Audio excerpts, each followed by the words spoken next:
What is going on, everyone? Welcome back to TTP Sports, and a couple of things to talk about today. I was waiting to do the Phillies recap because the MLB draft is still going on as we speak. They're in the later rounds. I think they're in the compensatory selections of the draft. So I was waiting to do a Phillies recap and then also talk a little bit about the prospect that the Phillies picked with the 13th overall pick in this MLB draft. So we'll get into a couple of those right there. So yeah, the Phillies, they take this series from the Boston Red Sox. They win today by a score of 5-4, and the beginning of the game was just like the weirdest circumstances because you get all these players that are going on their COVID protocol. You got Aaron Nola, you got Alec Boehm, you got Bailey Falter, you got all these guys going in the COVID protocol, having to call a bunch of people back up, and then you're starting with Brandon Kintzler as basically you're going up with a bullpen game against the Boston Red Sox, going up against Nick Pivetta. And surprisingly, the Phillies end up winning this game because Ranger Suarez, man, pitching those final two innings, Ranger Suarez was great. Ranger Suarez was great. And thank God the offense did, especially guys like Ronald Torreyes with a 3-run bomb into the back of the monster seats. It's a nice stretch that the Phillies have been on these past so many series. They win 3 series in a row. They beat the Padres, they beat the Cubs, and now they beat a first-place team in the Boston Red Sox. Now they're going into the All-Star break, which maybe it's more beneficial since they're going through this COVID protocol now with a couple of their players. Hopefully that doesn't prevent guys like Zach Wheeler and JT Realmuto going to the All-Star game. Hopefully that doesn't prevent anything there with right now how embarrassing their situation is with COVID. I don't want to get into all of that because there's a lot of controversial statements that Phillies players have written rumored to said, so I don't want to get into any of that stuff. It's just right now, it's just it's a weird situation that they're in. That's basically all I'll say about that. But hey, they get the win today. The bullpen stepped up. Nick Pivetta still sucks. That's a huge definite. After basically shutting down the Phillies, I would say, for the first 2 innings, he faltered. The Phillies got to him. They scored runs, and you can actually see Nick Pivetta going into the dugout, being the drama queen that he is, literally just screaming at himself going into the Red Sox dugout. And Nick Pivetta is, I don't care what his record showcases, he still has an above 4 ERA. I don't care how many strikeouts he has. Nick Pivetta is, and always will be terrible. That's basically the entire statement of that story. Nick Pivetta sucks. Basically it. I don't care what other team he's on. I don't care what statements he says about what other organizations that he's in. He is still a terrible pitcher in this league. I don't care if he has the stuff. We've heard ever since he's been in a Phillies uniform that he's had the stuff and he could be a closet Cy Young candidate. He's never showcased it. He sucks. Nick Pivetta is a bad pitcher in this league. And thank God the Phillies showed him up today. Thank you. Thank God. And I want to look at Nick Pivetta's stat line today because I want to laugh at it. 4 innings pitched, 4 hits, 5 runs allowed, 4 of those earned, 2 walks, 4 strikeouts, and the home run allowed to Ronald Torreyes. Nick Pivetta sucks. He sucks. He does. So going through this game, and let me look before we actually go into the game, I want to look at the pitching staff for the Phillies in this ball game. So Kintzler comes into this ball game, pitches 1 inning, allows 1 hit, 1 earned run on a home run in this ball game. So he only pitches in the first. And then Sanchez actually came into the ball game, and hey, I'll give him he got into a little bit of his little scrams in there. And Kintzler, I think, did start the 2nd inning, but he wasn't able to get out of it. So in comes Sanchez, gets into a couple of jams here. He managed to get out of it. He only allows 4 hits. 1 earned run allowed, 1 walk, 2 strikeouts. I'll give it to Sanchez. He pitched pretty decent after recently just being called up because of this entire COVID problem with the team. Hector Neris, he pitches an inning, only allows 1 hit. Jose Alvarado, he got ugly there. Only went 2/3 of the inning he pitched. 4 hits allowed, 2 hits, 2 earned runs. Well, 4 hits allowed, actually 2 earned runs allowed. I said 2 hits, 2 earned runs. That doesn't make sense at all. My brain is melted, as you can tell. No walks and 1 strikeout for Jose Alvarado. Archie Bradley comes in, he pitches an inning, does a solid job. He only walks 1 batter. And then Ranger Suarez comes in, pitches 2 1/3 innings, only allows a hit, walks 2, strikes out 4. Amazing outing from Ranger Suarez. Really amazing outing. Amazing. And going through this game, Xander Bogaerts, he gets the first run in the bottom of the 2nd inning for the Red Sox, hits a bomb into the monster seats, and it's a 1-0 Boston lead. The Phillies eventually respond in the top of the 3rd inning. Phillies got a couple of base runners. JT Realmuto hits a 2 RBI single to make it 2-1 Phillies. And then you go into the top of the 4th inning. Rhys Hoskins, Brad Miller gets on base, and Ronald Torreyes working the account with Nick Pivetta working it, gets into a full count, gets his pitch, and he crushes it into the monster seats, making it a 5-1 game. And that would eventually be Nick Pivetta's last inning in this ball game. Fantastic by Ronald Torreyes. And just Ronald Torreyes this year, too. The first half that he has had for this Phillies team, especially like being that sub for Didi Gregorius when he was injured since like May 18th, Ronald Torreyes honestly has been a great pickup for this team. No one really expected him to be anything. No one really expected Ronald Torreyes to even be good. And he has turned into a major bright spot for a guy coming off the bench, a utility guy. And he's been major help for this team, especially in this offense. And he has been clutch in situations, especially tonight. So kudos to Ronald Torreyes. And then Hector Neris eventually comes into the ball game. This run was not charged to him. It was charged to the previous pitcher in that inning. So it was originally charged to Sanchez. Neris comes in when Sanchez gets into a little bit of another jam. He gets into a ground out. He gets the next batter to ground out, which makes it a 5-2 Phillies lead. Then you go bottom of the 6th inning, Alvarado getting into a little bit of a situation himself. Bobby Dalbec singles and makes it a 5-3 ball game. And then Christian Arroyo doubles to make it a 5-4 ball game. So we're like, oh my God, is it the bullpen going to blow this? Are we going to blow it this early? And is the offense going to go dead silent? No, it did not turn out to be that case. Thank you very much, bullpen. Back end of the bullpen especially, Archie Bradley and Ranger Suarez especially. Thank you very much for shutting this game down. Thank you. So, we go into the lineup today for the Phillies. Jean Segura goes 1 for 5. JT Realmuto goes 1 for 4 with an RBI. Bryce Harper had a very quiet day at the plate, 0 for 4 with a strikeout. Andrew McCutchen, same thing, 0 for 4 with a strikeout. 2 strikeouts, actually. Didi Gregorius, same thing, 0 for 4 with a strikeout. So your 3, 4, and 5 hitters go combined 0 for 12 against Nick, well, not fully against Nick Pivetta, but you know what I mean. Not good, but hey, they won the ball game, so I'm not going to complain that much. And it's the last game before the All-Star break, so I'm not going to complain that much. Rhys Hoskins goes 1 for 3 with a run scored and a walk and 2 strikeouts. Brad Miller, he goes 0 for 3 with a run scored and a walk. Ronald Torreyes, fantastic day at the plate. He goes 3 for 4 with 3 RBIs and 2 runs scored. And Travis Jankowski goes 0 for 2 with a run scored and 2 walks. In terms of runners in scoring position, the Phillies didn't really have that many today. They went 2 for 5, and they left 5 runners stranded on base. Ronald Torreyes was amazing for this team today. Amazing. And it's a great series win. And hopefully it's something to build in going into the All-Star break. Yeah, you got your COVID problem, but still, in terms of my hopes, I'm still being realistic with this team. I am. And it still sucks, too, because with other teams around the division, especially a team like the Atlanta Braves, with Ronald Acuna tearing his ACL, now he's going to be out for the season. It's really tough to see that because it's such a face of baseball, and he's going to be out for the game, out for the year. It just sucks to see and how much that's going to affect a team like the Atlanta Braves. I just can't possibly imagine how badly that could affect that team, just from how inconsistent that team has been this year. I can't imagine losing a guy like Acuna. I just can't. And with looking at the standings right now, the Phillies, they're in second place at 500. They're 44-44. The Atlanta Braves, they're in third place at 44-45. In fourth place are the Washington Nationals. They are 42-47. And in first place are the New York Mets at 47-40. So, looking at All-Star break, we got the Home Run Derby tomorrow. We got the All-Star game on Tuesday, and if you look at the upcoming schedule for the Phillies going into the end of this week, into the start of next week, you have a 4-game series against the Miami Marlins.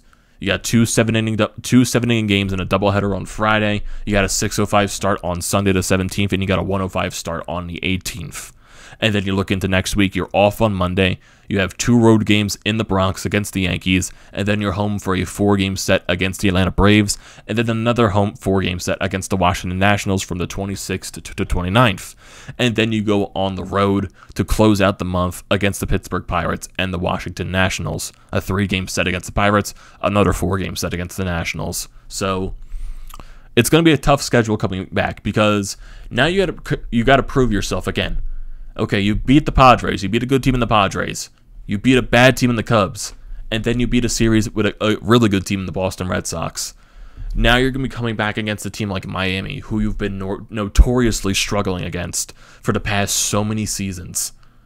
Can you carry over that success that you've had in this past 3 series to a team that you've struggled against so much in the Marlins? Can you find a way to do that? With so many division matchups coming up in these next so many weeks, can you find a way to separate yourself from the other competition? That's going to be the major question mark for this team. And right now, like I said, I'm keeping my hopes realistic. Because at the end of the day, I know what this team is. And they still have a lot to prove to us that they can try to compete in this league. And you're getting so closer to the trade deadline, we don't know what Dave Dombrowski is going to do. A lot of people want this team to sell. Who knows if they're going to buy, if they're going to sell, if they're going to do a mix and match. I have no idea. I have no idea what this team is going to do. I'm taking it one day at a time. That is basically all it is at this point. So everyone, I guess, can enjoy this week off, enjoy the All-Star break, watch the Home Run Derby, watch the All-Star game, and not have to worry about the Phillies for a week. So I guess that's the benefit. So that game's over with. So let's go into the draft today for the Phillies. And honestly, I wasn't expecting this whatsoever with the way the draft was presented. They're actually having people there. They're actually trying to make it a presentation, which is nice to see for a change. Try to get baseball on the radar as well in terms, I guess, try to get the draft in terms of, I guess, views more up. Because I think it's also on MLB Network along with ESPN. So they're trying to make some type of spectacle about it, which I guess they're going to have to try to adapt to because, one, you have the NFL draft, you have the NBA draft, and the NHL draft all being their own separate thing and all getting their own ratings. In baseball, their draft was more of like a minor type of thing. It was really just put off to the side. It was still a big thing, but it wasn't like this big showcase type of thing that the other leagues do in their terms of draft. So this is like I guess a first time for me seeing it like this. So it was pretty an interesting ordeal. I'll definitely say so myself. So let's talk about this draft pick for the Phillies. So they picked 14th overall, and they picked from Calvary Christian Academy a 6'7" right-hander in the name of Andrew Painter with the 13th overall pick. 6'7" starting pitcher. I know there were a lot of people that were talking about the shortstop that was I think projected to go first overall. He dropped to the Miami Marlins, which I think was around 16th or 17th. And I know there were a lot of other picks that probably people wanted the Phillies to go to, but those guys landed in terms of the Mets. They landed in terms of the Nationals. So the Phillies, I think the Mets, the Nationals, those guys, they got some good picks there.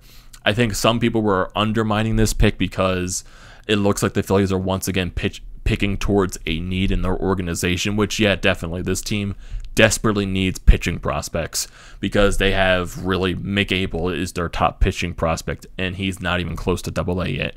So they need prospects in the pitching system. They definitely do.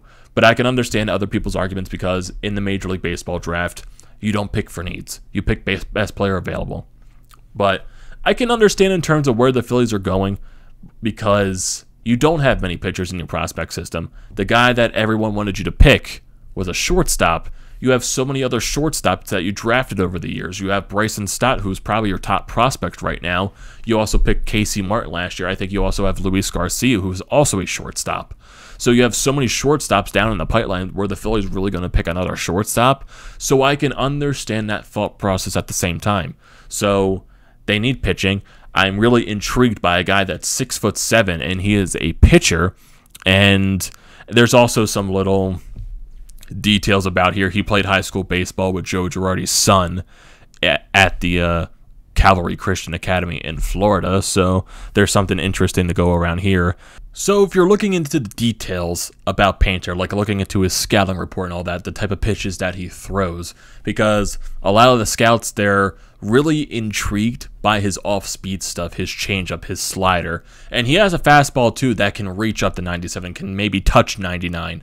For one, he is a 6'7" pitcher, so you know that guy has the ability to throw some gas. So if you're looking at his scouting report right now, they rate his fastball at a 60. He has a really good fastball. It can range between 92 and 95. It can touch top 97. So it's the one thing, too, with the scouting reports, too. Sometimes they have a little bit of doubt because he is a guy coming right out of high school. High school pitchers are normally type of project type of pitchers, so it's the same thing. And also Painter is committed to college, so he's not directly going to go into the Phillies prospect system immediately. So it's another project system with this guy. He's going to go through his college career, do what he has to do there, and then hopefully eventually he would sign with the Phillies and develop in their prospect system, because like I said, this team desperately needs pitching. They're saying, the scouting report says his changeup is probably the best changeup in this draft, or basically out of the prep school class. So there's something to this kid's off-speed stuff, and it's still weird saying kid. I'm 23, but yeah, this kid is 18 years old, so I guess I have the right to call him a kid. It's still very weird to say that nonetheless. And basically, like, continuing with the off-speed stuff, they're also saying his slider could be one of his better pitches too. His changeup, scouts are already saying could be one of his best pitches, and they're already saying his slider could be one of his best pitches. So if you have a deceptive slider and a deceptive changeup, topping that off with a fastball that can top at 97, you have something to work with here. And he also has a couple of more pitches too. He has a curveball, but it's probably not one of his better pitch selections. His changeup and his slider are more of the favored ones by the scouts. So there are a lot of things that can go with him. Their final summary on Andrew Painter: he's an incredibly talented pitcher with a premium body, and polish is generally not found in arms his age because he is 6'7". So 6'7" are pitchers that are more weird to work with just because they are so tall. He's got every pitch necessary to be a starting pitcher in the major leagues. He has velocity, he has command, and basically the one thing they're trying to do, I guess, is improve his location at the pitcher spot, trying to hit his spots more consistently. That's what I'm getting at from his scouting reports. He's not as consistent at hitting his locations, but his pitches are so deceptive. They're so, I guess, not easy to hit is what I'm trying to say. His off-speed pitches, that slider, that changeup, that fastball that can top 97. So the Phillies have something to work with. You have Mick Abel that you drafted out of high school last year, and now you have Painter, who you just drafted out of high school this year, and he is committed to college. So we're going to see how this works around with the Phillies organization. But even though the rest of the draft is going to be continuing throughout the rest of this week, well, I would assume tomorrow as well, because round 2 through 7, I would assume, is tomorrow. So we could definitely check out what other prospects the Phillies draft tomorrow. But this is definitely an interesting one. I know some people are either very high on this pick or very low on this pick because the Phillies left off that shortstop that could have went in the top 4 of this draft. So I can understand that frustration with that pick. But I think drafting towards needs, especially with the Phillies, they desperately need pitching. So that's my bottom line with this entire thing. I like the pick. I like the idea of a 6'7" guy that has all of these types of pitches. I like to see what this works for, but you're definitely not going to see this kid until most likely 3, 4, 5 years down the line. That's basically like with these project pictures. You're not going to see them for a while, especially like a guy like a Mick Abel, who you drafted last year and who is in Class A, I'm assuming right now. So it's a project, and let's leave it at that. I like the pick. So Phillies win today, and they draft themselves a 6'7" guy, pitcher. 6'7". I can't believe that. I still can't believe that at all. I can't.